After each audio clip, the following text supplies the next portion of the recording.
India has voted in favor of the resolution just adopted by the General Assembly.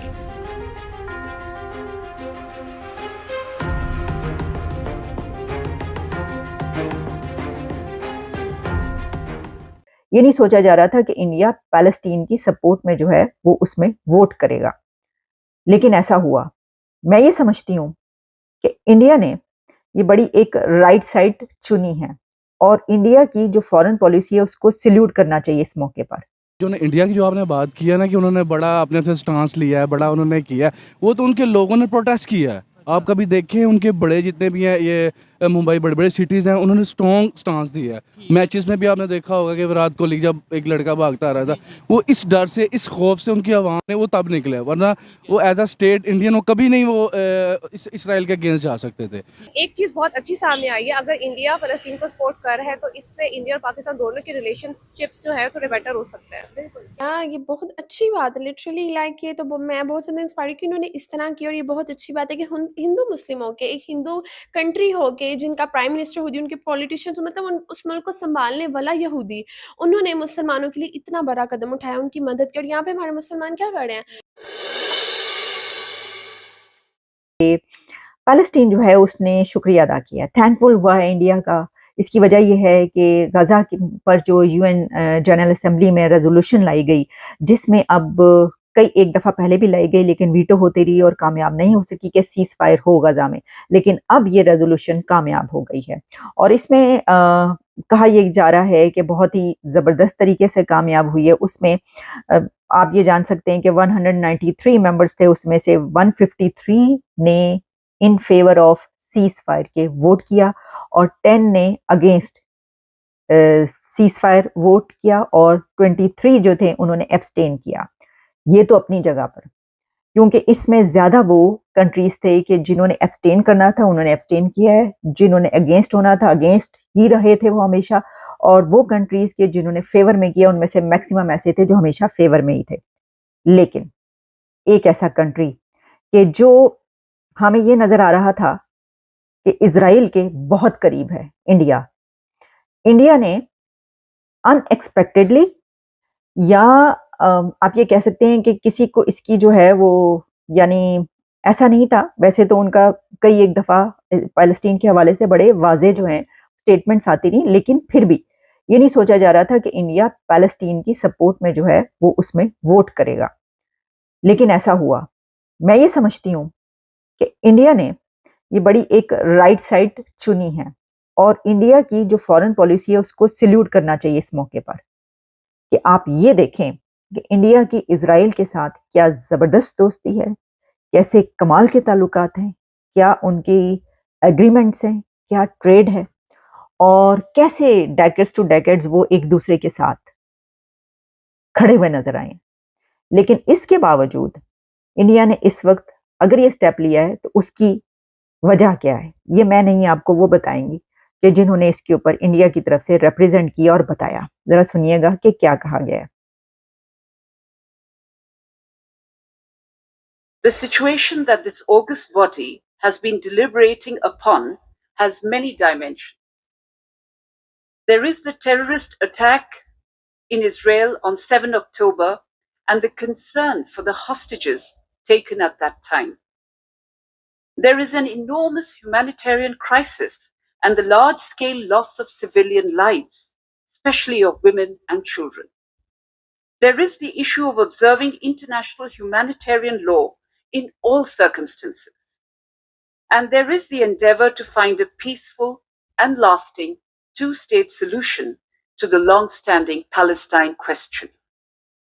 Our challenge in this extraordinarily difficult time is to strike the right balance. The gravity and complexity of what the international community faces is underlined by the Secretary General invoking Article 99 of the Charter of the United Nations. We therefore welcome the fact that the international community has been able to find a common ground to address the multiple challenges facing the region right now.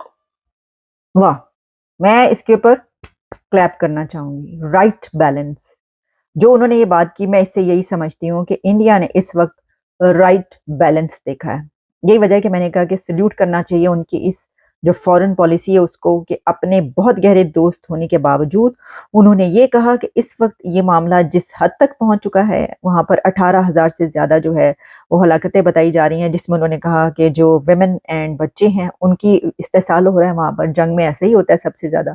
तो उसके अलावा उन्होंने ये बात भी की कि इससे पहले जो स्टार्ट हुआ था ये वहां पर इजराइल में हमला हुआ था दहशतगर्दी का, उसके बाद स्टार्ट हुआ, हमने उसको भी जो है साथ दिया और हमने उसको भी ये कहा और माना कि हाँ ये हमला है दहशतगर्दी का। लेकिन अब अगर ये ऐसा हो रहा है जो कि कॉम्प्लेक्स बनता चला जा रहा है ये मामला, और ये क्योंकि औरतों और बच्चों की हलाकतों का भी मामला है, तो हम इसके ऊपर जो है वो राइट बैलेंस की तरफ जा रहे हैं।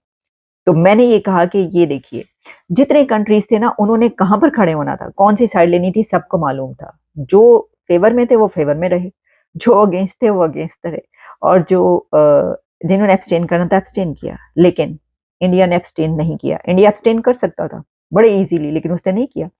क्योंकि देखें, एक जो इंडिपेंडेंट, आज़ाद और खुद मुख्तार और इकोनॉमिकली स्ट्रॉन्ग स्टेबल कंट्री होता है, जिसको किसी का डर नहीं होता, वो बिल्कुल आंखों में आंखें डाल के वो इसराइल को कह सकते हैं कि देखें ये मामला यहाँ पर भाईजान ये जितने भी हो रही है सब रस्मी कार्रवाई हैं, ये इस्लामिक कंट्रीज़ हैं जितने भी हैं ये सब रस्मी कार्रवाई हैं, ठीक है। अब जो इंडिया की जो आपने बात किया ना कि उन्होंने बड़ा अपने से स्टांस लिया है, बड़ा उन्होंने किया है, वो तो उनके लोगों ने प्रोटेस्ट किया है। आप कभी देखें उनके बड़े जितने भी हैं ये मुंबई बड़े बड़े सिटीज़ हैं, उन्होंने स्ट्रॉन्ग स्टांस दिया है।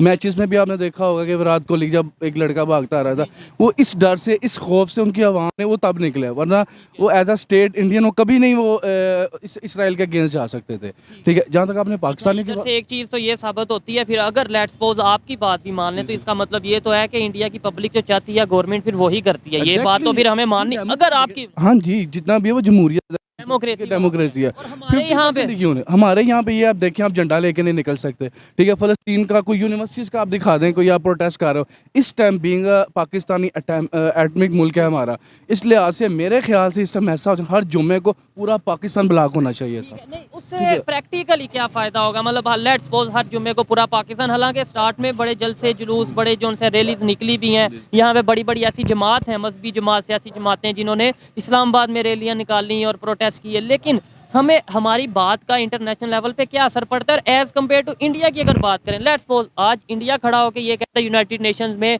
कि भाई हम जो है वो सीज फायर चाहते हैं, और साथ पाकिस्तान खड़ा होकर कहता है किसकी वर्थ ज़्यादा होगी ईमानदारी से? मैं इसलिए कह रहा हूँ इंडिया की ज़्यादा होगी। क्यों ज़्यादा होगी? वो इकोनॉमिकली हर लिहाज से वो बेहतर है। दुनिया उसकी मान थी, हमारी किसने मान नहीं है। आप देखें, आप जाके हम सारा अमेरिका के अंडर है, जो भी मामला था अमेरिका में, और अमेरिका ने ये कहा कि भाई नहीं, जंग नहीं रुकनी चाहिए, जंग हो। इंडिया ने जो इनिशिएटिव लिया है that is really very appreciative.